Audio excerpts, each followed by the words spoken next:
여기 한 소녀가 유튜브를 보고 기가 차서 말문이 막히고 있습니다. 태국에서 차별받고 있는 가족을 생각하며 분노가 치미는데요. 이 이야기의 주인공, 한국에서 유학 생활을 한다고 하는 미얀마 출신 하나 씨의 사연을 지금부터 따라가 보겠습니다. 안녕하세요. 저는 하나입니다. 미얀마에서 온 23살 한국 유학생이에요. 어릴 적부터 저는 한국 드라마를 보며 자랐습니다. 화려한 서울의 풍경, 멋진 배우들, 그리고 흥미진진한 이야기들. 그때부터 한국은 제게 동경의 대상이었죠. TV 속 세상은 너무나 아름답고 신비로웠어요. 그 화면 속으로 뛰어들고 싶을 만큼 매력적이었답니다. 언젠가는 꼭 한국에 가볼 거야. 어린 제가 늘 되뇌이던 말이에요. 그때마다 가슴이 두근거리고 얼굴에는 미소가 번졌죠. 그 꿈이 현실이 될 거라고는 생각도 못했습니다. 하지만 운명이란 참 신기한 것 같아요. 저희 부모님도 제가 한국에서 공부하길 원하셨어요. 한국만큼 대단한 나라가 없다고 하시면서 한국의 역사에 대해 자주 말씀해 주셨죠. 일본에서 해방된 이야기, 4.19 혁명부터 민주화운동까지 그 이야기를 들을 때마다 한국이 더욱 멋지게 느껴졌습니다. 사실 처음에는 부모님 말씀이 과장된 것 같아 반신반의했어요. 그런데 한국의 역사를 공부할수록 정말 대단한 나라라는 걸 깨달았습니다. 짧은 시간에 그렇게 눈부신 발전을 이룬 나라가 또 있을까요? 한국의 이야기는 마치 영화 같았어요. 그래서 한국을 더 동경했던 것 같아요. 미얀마도 역시 한류가 대세랍니다. 예전엔 태국이나 중국으로 유학 가는 게 일반적이었는데 이제는 모두가 한국으로 가고 싶어 해요. 제 주변만 봐도 그래요. 친구들 중에는 한국 기업 취직이 꿈인 애들이 정말 많아요. 심지어 미얀마 대학들은 앞다투어 한국어과를 개설하고 있죠. 한국어를 배우는 게 미래를 위한 투자라고 생각하는 거예요. 그 중에서도 제가 제일 좋아하는 건 BTS예요. 아, 정말이지 그들의 노래를 들으면 가슴이 뛰고 희망이 생겨요. 춤은 또 얼마나 멋진지 처음 DNA 뮤직비디오를 봤을 때 넋을 잃고 보다가 1시간이 훌쩍 지나갔답니다. 그때부터 꼭 한번 BTS를 직접 만나보고 싶다는 생각이 들었어요. 한국에 가면 BTS 콘서트도 보고 팬미팅도 가고 생각만 해도 설레요. 물론 그게 쉽지 않다는 걸 알고 표구하는 게 하늘의 별따기라는 걸 알거든요. 한국에 대한 제 마음은 날이 갈수록 커져갔어요. 드라마와 케이팝을 통해 알게 된 한국은 너무나 멋진 나라였습니다. 세련되고 열정적이고 그러면서도 전통을 소중히 여기는 모습이 참 좋았어요. 특히 한국인들의 할 수 있다는 정신은 저에게 큰 영감을 주었죠. 그렇게 한국에 대한 동경이 커져가는 동안 저는 점점 더 확신이 들었어요. 꼭 한국에 가서 공부해야겠다고요. 그곳에서 배우고 경험한 것들로 미얀마에 돌아와서 꼭 성공하고 싶었고요. 한국행을 결심하고 준비하는 과정은 쉽지 않았어요. 언어도 배워야 했고 시험 응시하는 것도 엄청난 경쟁이거든요. 매년 2배가 넘는 응시율을 보이고 있어요. 입학시험도 준비해야 했죠. 밤늦게까지 공부하느라 힘들 때도 많았습니다. 하지만 그때마다 제 꿈을 떠올렸어요. 서울의 반거리를 걷는 제 모습. 한국 친구들과 어울리고 한국에서 열심히 공부하는 제 모습. 그런 상상을 하면 다시 힘이 나더라고요. 특히 한국어를 배우는 과정이 정말 재미있었습니다. 처음에는 발음이 너무 어려워서 좌절도 많이 했어요. 기역, 쌍기역, 키읔의 차이라든지 의와 우의 발음 구별이라든지 정말 머리가 아플 정도였죠. 하지만 조금씩 익숙해지면서 한국어의 아름다움에 알게 되었어요. 특히 한국어로 된 시를 읽을 때면 그 언어의 깊이에 감탄하곤 했습니다. 부모님은 제가 한국 유학을 준비하는 모습을 보시고 정말 기뻐하셨어요. 하지만 동시에 걱정도 많이 하셨죠. 먼 나라에 혼자 가서 잘 지낼 수 있을까? 하고요.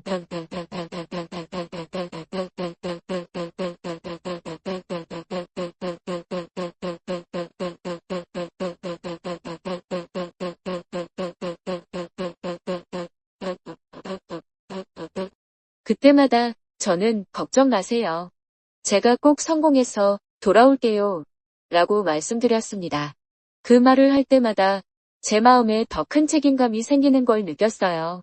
드디어 한국 부산에 있는 대학에서 입학 허가를 받았을 때 그 기쁨이란 정말 말로 표현할 수가 없었습니다. 온 가족이 모여 축하해 주셨어요. 할머니께서는 눈물을 글썽이시며 우리 하나가 큰 꿈을 이루러 가는구나 라고 하셨죠. 그 순간 저는 더욱 단단한 결심을 했어요. 꼭 성공해서 가족들의 기대에 부응해야겠다고요. 서울에서 대학교를 다니고 싶은 마음이 솔직한 심정이었는데 물가가 비싸서 도저히 안 되겠더라고요. 부산으로 떠나기 전날 밤 저는 잠을 이루지 못했어요. 설렘과 두려움이 뒤섞인 복잡한 감정이었죠. 창밖으로 보이는 양곤의 밤하늘을 바라보며 생각했습니다. 내일의 이 시간 난 부산의 밤하늘을 보고 있겠지? 그 생각을 하니 가슴이 두근거리더라고요. 한국행 비행기에 오르는 순간 가슴이 터질 것 같았습니다. 2년이 넘는 기다림 끝에 받은 비자. 그 종이 한 장에 제 모든 꿈과 희망이 담겨 있었죠. 비행기 창문 너머로 양곤의 풍경이 작아지는 걸 보며 울컥했어요. 떠나온 가족들 생각에 눈시울이 붉어졌답니다. 하지만 곧 이어진 설렘에 눈물을 훔쳤죠. 이제 정말 한국에 가는 거야. 그 생각에 가슴이 두근거리더라고요. 5시간 30분의 비행, 그리 긴 시간은 아니었지만 설렘 때문인지 시간이 정말 더디게 갔어요. 그래도 전혀 지루하지 않았습니다. 비행기 안에서 본 한국 영화 기내식으로 나온 비빔밥, 심지어 한국어로 된 기내안 내방송까지 모든 게 새롭고 신기했다니까요. 인천공항에 발을 딛는 순간 눈물이 왈칵 쏟아졌어요. 꿈에 그리던 나라에 마침내 온 거예요. 공항 바닥에 무릎을 꿇고 싶은 심정이었죠. 주변 사람들의 시선 때문에 간신히 참았습니다만 지금 생각해도 그때의 감동이 생생해요. 첫 발걸음부터 모든 게 신기했습니다. 한글로 쓰인 간판들 지나가는 사람들의 대화 심지어 공기마저도 달랐죠. 미얀마와는 다른 청량한 공기가 피부 깊숙이 들어오는 걸 느꼈어요. 이게 한국의 냄새구나. 그렇게 생각했답니다. 인천에서 부산으로 가는 국내선을 타기 위해 공항을 이동하는 동안 정말 들뜬 마음이었어요. 비행기를 한 번 더 타야 한다는 게 조금 피곤하긴 했지만 그만큼 더 많은 한국의 모습을 볼 수 있다는 생각에 오히려 신이 났죠. 부산행 비행기 안에서 창밖을 내다보며 넋을 잃고 말았어요. TV에서만 보던 그 풍경이 제 눈앞에 펼쳐지고 있었으니까요. 구름 사이로 보이는 한국의 상가들, 그리고 바다 모든 게 꿈만 같았습니다. 김해공항에 도착했을 때 또다시 감격스러워졌어요. 이제 정말 내 새로운 삶이 시작되는구나 하는 생각에 가슴이 뭉클해졌답니다. 공항을 나서는 순간 부산의 습한 공기가 확 느껴졌죠. 서울과는 또 다른 느낌이었어요. 공항에서 나와 처음 탄 리무진 버스는 처음 보는 최첨단 시설이었어요. 좌석은 넓고 충전기도 꼽을 수 있고 바닥도 광이 날 정도로 깨끗했어요. 호텔에 온 기분이었죠. 그리고 부산의 풍경이 창밖으로 스쳐 지나갔습니다. 서울과는 또 다른 매력이 느껴졌어요. 높은 빌딩들 사이로 보이는 넓은 방 활기찬 시장의 모습. 그리고 어디선가 들려오는 부산 사투리 모든 게 새롭고 흥미진진했죠. 부산역에 도착해서 첫 번째로 한 일 무엇이었을까요? 바로 한국 음식을 먹는 거였습니다. 특히 순대가 너무 궁금했어요. 미얀마 선배 언니가 그렇게 맛있다고 했거든요. 역 근처 분식집을 찾아 들어갔답니다. 순대 하나랑 떡볶이 주세요. 처음으로 한국어로 주문을 했을 때의 그 뿌듯함이란 가게 주인 아저씨께서 활짝 웃으시며 알았습니다. 금방 나옵니다요 라고 하셨어요. 부산 사투리를 처음 들어서 좀 당황했지만 그 친근한 말투에 긴장이 확 풀리더라고요. 순대를 처음 먹어봤을 때의 그 맛 잊을 수가 없어요. 미얀마가 불교 국가라 서로 만든 순대라는 건 본 적이 없었어요. 그 맛도 상상이 가지 않았죠. 그래서 너무나 궁금한 맛이었어요. 처음엔 좀 낯설었지만 씹을수록 고소하고 풍부한 맛이 입안에 퍼졌죠. 떡볶이의 매콤달콤한 맛과 어우러져 정말 환상적이었습니다. 그 맛에 반해 며칠 동안 분식만 먹었다니까요. 숙소에 도착해 짐을 풀면서 실감이 났어요. 이제 정말 한국에서 살게 되는구나. 그 생각에 설렘 반 두려움 반이었죠. 창밖으로 보이는 부산의 야경은 그야말로 장관이었습니다. 반짝이는 불빛들이 마치 저를 환영해주는 것만 같았어요. 첫날 밤 이불 속에 누워 천장을 바라보며 생각에 잠겼어요. 내일은 어떤 맛있는 한국 음식을 먹어볼까? 설렘 가득한 마음으로 상상의 나래를 펼쳤죠. 순진하게도 그때는 새로운 음식을 맛보는 즐거움이 너무 커서 짐을 정리하고 낯선 학교 환경에 적응해야 한다는 부담감은 전혀 느껴지지 않았어요. 어린 마음의 모든 것이 새롭고 신기해 보였고 맛있는 음식에 대한 기대로 가득 찼던 그 순간이 아직도 생생하게 기억나요. 그 순수한 기대감 덕분에 유학생활의 시작이 전혀 힘들게 느껴지지 않았던 것 같아요. 다음 날 아침 일찍 일어나 창문을 열었습니다. 상쾌한 아침 공기가 얼굴에 와닿았어요. 거리는 이미 활기찼죠. 출근하는 사람들, 등교하는 학생들. 그 모습을 보니 나도 저 사람들 중 하나가 되는 거야 라는 생각에 가슴이 벅차올랐답니다. 그날 오후 학교에 등록하러 갔습니다. 캠퍼스에 들어서는 순간 눈앞이 아찔했습니다. 너무나 크고 아름다운 건물들, 푸른 잔디, 그리고 곳곳에서 들리는 한국어 대화. 마치 꿈속에 있는 것 같았어요. 여기서 정말 내가 공부하게 되는 거야? 실감이 안 났죠. 행정실에서 서류를 작성하면서 손이 떨렸어요. 실수할까봐 너무 긴장됐거든요. 하지만 직원분들이 너무나 친절하게 도와주셔서 안심이 됐습니다. 특히 한 분이 한국 생활 적응하는데 어려움이 있으며 언제든 찾아오세요 라고 말씀해 주셨을 때 정말 감동이었어요. 그렇게 첫 주가 지나갔습니다. 매일매일이 새로운 경험의 연속이었어요. 지하철 타는 법을 배우고 한국식 인사를 익히고 편의점에서 물건 사는 법을 터득하고 작은 것 하나하나가 다 소중한 추억이 됐죠. 가끔은 힘들 때도 있었어요. 언어 때문에 오해가 생기기도 하고 하지만 이내 마음을 다져봤어요. 이런 어려움을 이겨내야 진정한 유학생활이지라고 스스로를 다독였답니다. 한 달이 지나고 보니 조금씩 적응되는 게 느껴졌어요.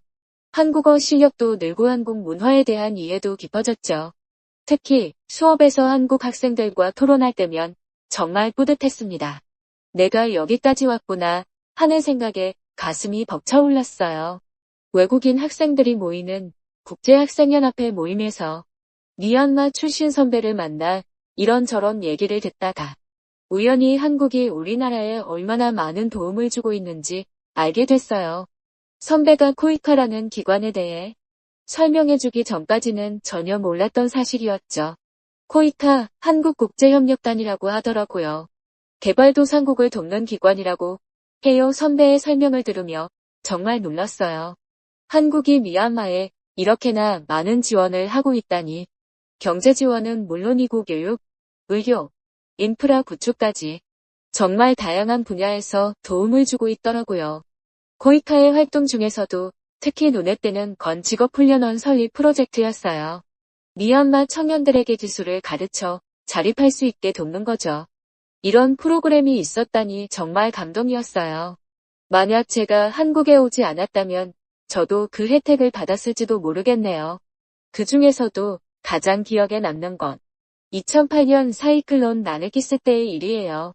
그때 저는 어렸지만 그 무서운 기억은 아직도 생생해요. 몇 나라가 혼란에 빠졌었죠. 선배 말로는 한국이 즉각적으로 구호품을 보내고 자원봉사자들을 파견했다고 해요. 구호품 중에는 정수기도 있었대요. 깨끗한 물을 마실 수 있게 해준 거죠. 선배가 들려준 이야기가 아직도 생생해요. 나 그때 15살이었는데 한국에서 보내준 정수기로 깨끗한 물을 마셨던 기억이 나라고. 선배의 말에 저도 모르게 눈시울이 붉어졌어요.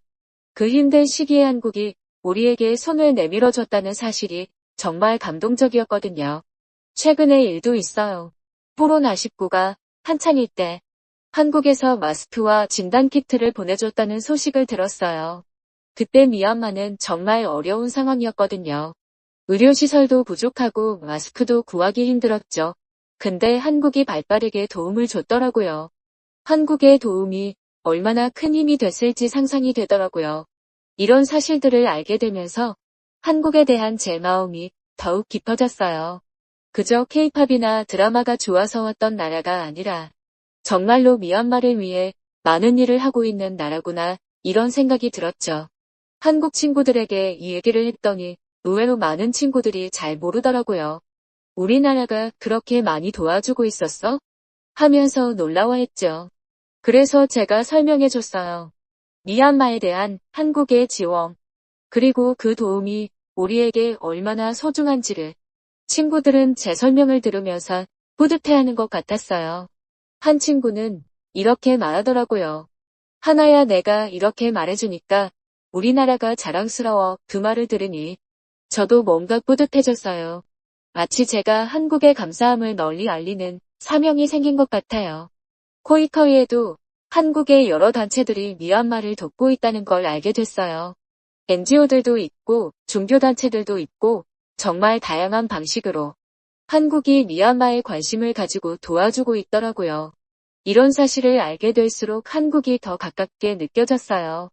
특히 인상 깊었던 건 한국의 지원이 단순히 물질적인 것에 그치지 않는다는 거예요. 기술 전수, 교육 지원, 문화 교류 등 다양한 방식으로 미얀마의 발전을 돕고 있더라고요. 이런 종합적인 접근이 정말 효과적일 것 같아요. 한국의 이런 모습을 보면서 제가 한국에 와서 공부하고 있다는 사실이 더욱 자랑스럽게 느껴졌어요. 단순히 제 개인의 발전을 위해서가 아니라 앞으로 미얀마와 한국 사이의 관계를 더 발전시키는데 기여할 수 있을 거란 생각이 들었거든요. 이제 한국은 제게 그저 선진국이 아니에요. 미얀마가 잘 살려면 한국을 꼭 배워야 한다고 생각해요. 어려울 때 도와주고 함께 발전해 나가는 그런 관계에 정말 감사하고 또 감사해요. 한국의 도움에 대한 미얀마의 고마움, 그리고 그 감사한 마음으로 더 열심히 살아가는 미얀마 사람. 이것이 제가 한국 유학 생활을 통해 깨달은 가장 값진 교훈인 것 같아요. 앞으로도 이 마음을 잊지 않고 살아갈 거예요. 지금 이 순간에도 어딘가에서 한국의 도움으로 희망을 얻고 있을 미얀마 사람들을 생각하면 가슴이 뭉클해져요. 한국 정말 고마운 미얀마를 위해, 그리고 저를 위해 이렇게 많은 것을 해주셔서요. 이 감사한 마음을 평생 간직하며 살아가려고요.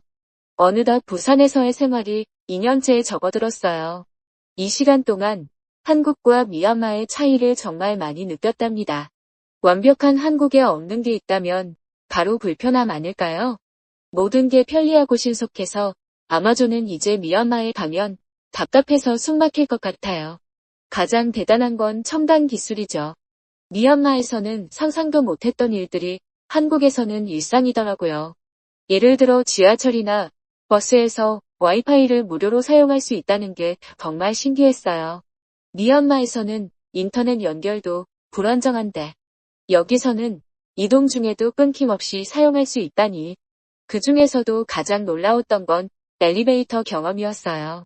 어느 날 실수로 잘못된 층 버튼을 눌렀는데 한국 친구가 그냥 한 번 더 누르면 취소되라고 말하는 거예요. 정말 그런지 의심스러워하며 눌러봤더니 정말로 취소가 됐어요. 그 순간 느낀 감동이란 미얀마였다면 잘못 누른 층까지 가서 다시 내려와야 했을 텐데 이런 작은 기술 하나가 얼마나 편리한지 몰라요. 그날 이후로 저는 한국의 기술력의 디테일을 다시 알게 되었어요. 이런 세심한 기술력이 선진국을 만드는 이유라고 확신했죠. 안경을 맞추러 갔을 때의 경험도 잊을 수 없어요. 미얀마에서는 안경을 맞추면 최소 2, 3일은 기다려야 했는데 한국에서는 10분 만에 안경을 만들어 주더라고요. 처음에는 농담인 줄 알았어요. 10분요? 10일 아니에요? 라고 물어봤더니 직원분이 웃으면서 네, 10분이면 됩니다 라고 하시는 거예요. 정말 10분 후에 제 새 안경이 완성되었을 때 저는 말 그대로 입이 떡 벌어졌죠. 이런 빠른 서비스가 가능하다니 한국의 기술력과 효율성에 또 한 번 감동했어요. 편의점 문화도 저를 놀라게 했어요. 24시간 운영되는 편의점에서 거의 모든 걸 살 수 있다니. 정말 편리하고 밤에도 안전하게 이용이 가능하잖아요. 심지어 택배 수령이나 공과금 납부까지 할 수 있다니. 미얀마였다면 이런 일들을 위해 여러 곳을 돌아다녀야 했을 텐데. 한국에서는 한 곳에서 다 해결할 수 있어요. 이런 편리함이 한국 생활의 큰 장점이라고 생각해요. 대중교통 시스템도 정말 대단해요. 미얀마에서는 버스 시간표라는 게 거의 없고 오면 타는 거였는데 여기서는 분 단위로 정확하게 도착해요. 처음에는 이 정확성에 적응하느라 애를 먹었지만 지금은 이 시스템 덕분에 시간 관리를 더 잘하게 된 것 같아요. 한국 사람들의 친절함도 정말 감동이에요. 처음 왔을 때 길을 잃고 헤매고 있었는데 지나가던 할머니께서 제가 외국인이란 걸 아시고는 직접 목적지까지 데려다 주셨어요. 언어가 안 통해도 열심히 설명해 주시고 도와주시는 모습에 정말 감동했죠. 동남아에서는 미얀마를 못 사는 나라라고 서로를 비난하고 거지 취급을 하는데 친절한 한국은 어쩜 배려심도 깊은지 정말 대단하죠. 학교 생활에서도 한국의 발전된 모습을 많이 봤어요. 첨단 장비들로 가득한 실습실, 온라인으로 모든 것을 할 수 있는 학사 시스템, 그리고 열정적으로 가르쳐 주시는 교수님들. 미얀마에서의 학교 생활과는 정말 달랐죠. 특히 뷰티 관련 기술들은 정말 최첨단이에요. 이런 환경에서 공부할 수 있다는 게 얼마나 감사한지 몰라요. 한국이 빨리빨리 문화에 적응하느라 힘들 때도 있고 가끔은 미얀마의 여유로운 생활이 그립기도 해요. 하지만 한국의 좋은 점을 본받아야지 미얀마도 더 발전을 하겠죠. 한국에서의 2년 정말 많은 것을 배웠어요. 효율적인 시스템, 최첨단 기술, 그리고 무엇보다 열심히 사는 사람들의 모습이 모든 것이 저를 더 나은 사람으로 만들어주고 있어요. 미얀마로 돌아가면 이곳에서 배운 것들을 꼭 활용하고 싶어요. 한국의 발전된 모습을 보며 언젠가 미얀마도 이렇게 발전할 수 있기를 꿈꿔요. 얼마 전 미얀마 친구가 유튜브 링크 하나를 보내줬어요. 이거 봤어? 태국에서 벤코리아 운동이 한창이래. 친구의 메시지를 보고 의아했죠. 벤코리아. 그게 뭐지? 링크를 클릭해서 영상을 봤는데 깜짝 놀랐어요. 태국 유튜버가 한국의 입국 제한 조치에 항의하며 한국 제품 불매운동을 제안하는 내용이었거든요. 처음엔 그저 에이 설마 하고 넘기려 했죠. 그런데 댓글을 보니 이 운동이 태국에서 꽤나 큰 반향을 일으키고 있더라고요. 처음엔 황당했죠. 어떻게 이런 일방적인 주장을 할 수 있지? 하는 생각이 들었습니다. 궁금증이 생겨 한국 친구들에게 물어봤어요. 이게 대체 무슨 일이야? 그제서야 자초지종을 알게 됐죠. 태국인들의 불법 체류와 범죄 문제가 심각해져서 한국 정부가 입국 심사를 강화했다는 거예요. 한국의 조치에는 정당한 이유가 있더라고요. 태국인들의 불법 체류와 범죄 문제가 심각해서 어쩔 수 없는 선택이었다는 거죠. 한국 친구가 알려준 통계를 보고 깜짝 놀랐어요. 태국인 불법 체류자 수가 다른 나라에 비해 훨씬 많았고 범죄율도 높더라고요. 그런데 더 어처구니 없는 건 태국의 이중적인 태도였어요. 태국은 자국민이 한국에서 차별받는다고 항의하면서 정작 자국 내 미얀마 노동자들에 대해서는 심각한 인권 유린을 하고 있거든요. 미얀마에는 일자리가 많지 않아서 태국이나 말레이시아로 넘어가 농업이나 건설업에 종사하는 사람이 많아요. 그 중에서는 저의 이모도 있죠. 이모가 태국에서 일하시는데 들려주신 이야기들이 너무 끔찍했어요. 하나의 여기서 미얀마 폭력에 시달리는 사람들도 많아 심지어 인신매매 피해자도 있어. 이모의 말씀을 듣고 정말 화가 났어요. 태국은 자국 내에서 이런 심각한 인권 유린을 하면서 한국의 정당한 법 집행에 대해서는 차별이라고 주장하다니요. 코로나 때도 미얀마인들이 코로나를 퍼뜨리고 다닌다는 루머 때문에 죄 없는 미얀마 사람들에게 코로나 검사를 거부하고 은행이나 관공서에는 출입도 못하게 한다는 뉴스 기사로 보도가 되었던 적도 있어요. 이건 정말 이중적이고 위선적인 태도 아닌가요? 미얀마 사람들은 한국을 존경하고 우러러보는 존재인데 태국인들은 그들이 왕실을 모시는 민족이며 선진국은 일본이지 한국은 그저 태국보다도 아래로 보는 걸까요? 아니면 중국의 눈치를 보느라 막말을 하는 걸까요?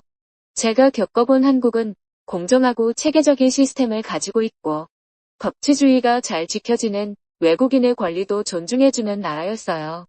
태국과는 전혀 다르죠. 그리고 한국 정부의 대응도 정말 멋졌어요. 벤코리아 운동이 확산되자 한국 정부는 차분하고 이성적으로 대응했어요. 왜곡된 정보를 바로잡고 입국 제한의 정당성을 명확히 설명했죠. 동시에 태국과의 외교 관계를 고려해 대화로 문제를 해결하려 노력했고요.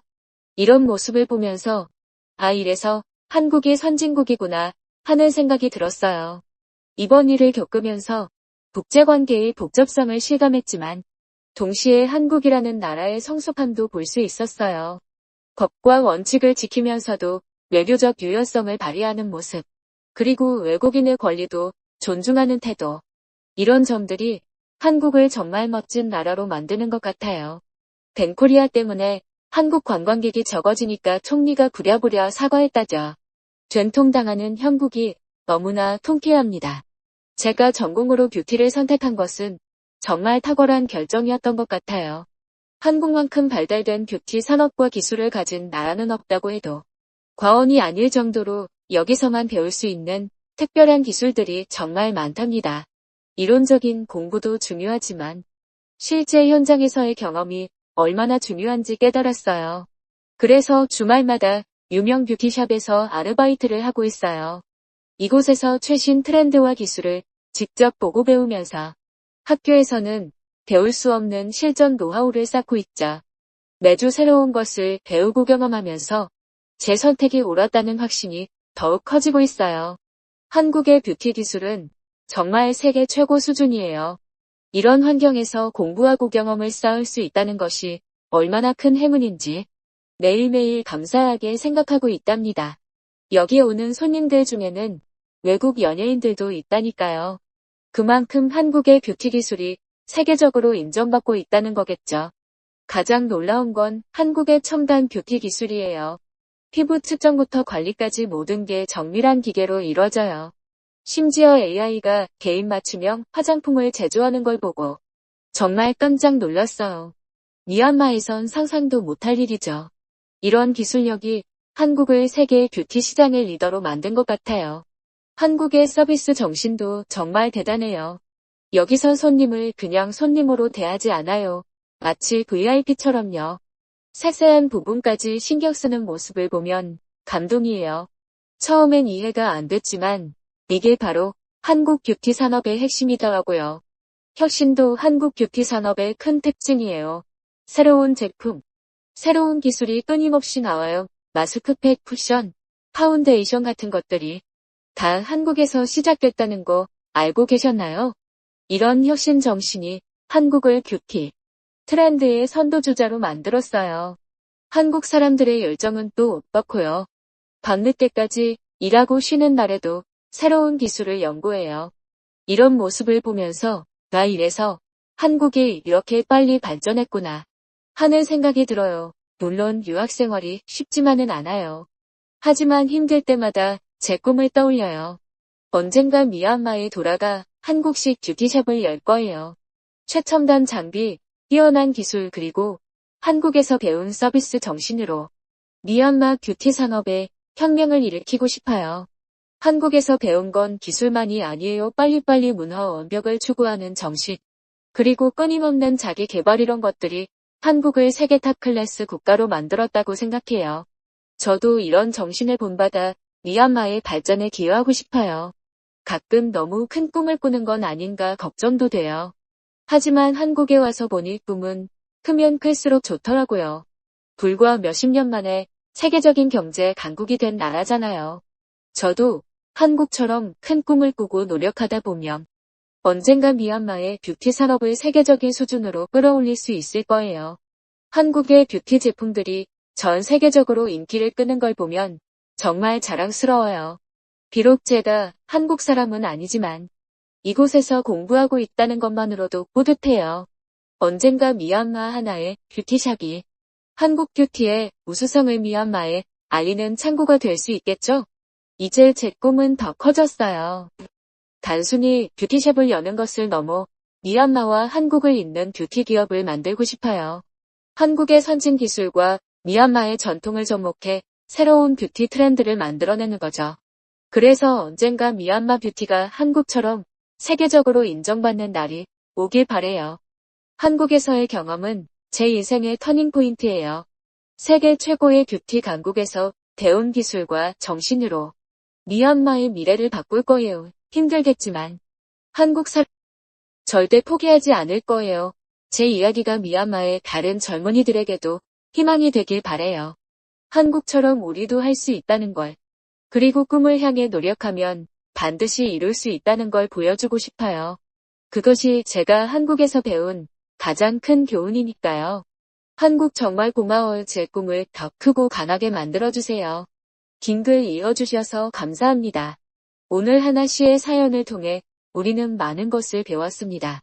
태국에서 미얀마 노동자들이 겪는 차별은 정말 안타까운 현실이네요. 태국이 한국에 대해 불만을 제기하면서도 정작 자국 내 미얀마 노동자들의 인권은 소홀히 하고 있다는 점이 참 아이러니합니다. 하나 씨가 한국에서 배운 뷰티 기술로 미얀마에서 꼭 성공하시길 진심으로 응원합니다. 그녀의 꿈이 이루어져 미얀마의 뷰티 산업 발전에 기여하길 바랍니다. 여러분들의 생각은 어떠신가요?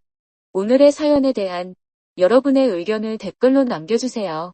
다양한 시각과 생각을 나누는 것이 우리 모두에게 큰 도움이 될 거예요. 끝으로 구독과 좋아요는 저희에게 큰 힘이 됩니다. 다음에 더 좋은 이야기로 찾아뵙겠습니다. 감사합니다.